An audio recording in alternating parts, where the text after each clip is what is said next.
Hachette Audio presents The Invisible Girls, a memoir, written and read by Sarah Thebarge.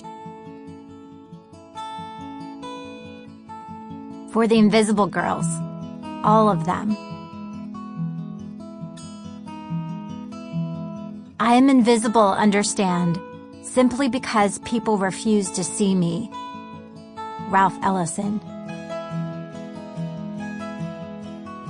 Chapter 1. 1 year ago, I was riding the train from the Portland suburbs toward downtown on a sunny fall afternoon when a pair of sparkling brown eyes peeked around the corner of my book and then quickly disappeared. A minute later, the eyes appeared for a second and then disappeared again, and I realized the little girl sitting across the aisle was playing peekaboo with me. I lowered my book a few inches and winked at her. She tried to wink back, but she was preschool age and didn't have the fine motor skills to copy me, so instead, she scrunched up both eyes in a prolonged blink. As she contorted her face, trying to figure out how to wink, I saw that her small frame was covered with baggy sweatpants and a mismatched knee-length print dress, and she was wearing cracked sneakers with frayed laces. Her silky brown skin and bright eyes stood out against the bedraggled backdrop of her clothes, and I found myself captivated by the contrast. Her mom, who wore a yellow, orange, and red print African dress and a matching headscarf, sat with her head resting on the window, staring blankly at the freeway that paralleled the train tracks.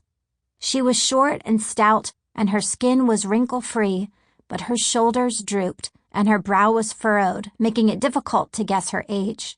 She could just as well have been 25 as 45.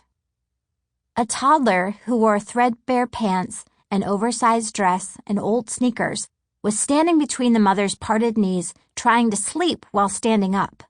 I watched this child with her shorn head and chubby cheeks as she grasped her mother's skirt, trying to stay upright and sleep at the same time. I was thinking, someone needs to hold that tired little girl, when she opened her sleepy eyes and looked up at me. I held out my arms. She climbed into my lap, and less than a minute later, she was fast asleep with her head against my chest. The scene unfolded so quickly I hadn't had time to ask her mother if it was okay. Now that the toddler was sleeping in my lap, I looked at the mother for permission, hoping she didn't disapprove of a strange woman holding her daughter. Without moving her head from the window pane, her eyes followed my voice until they rested on my face. "It's okay?" I asked her. Sample complete. Ready to continue?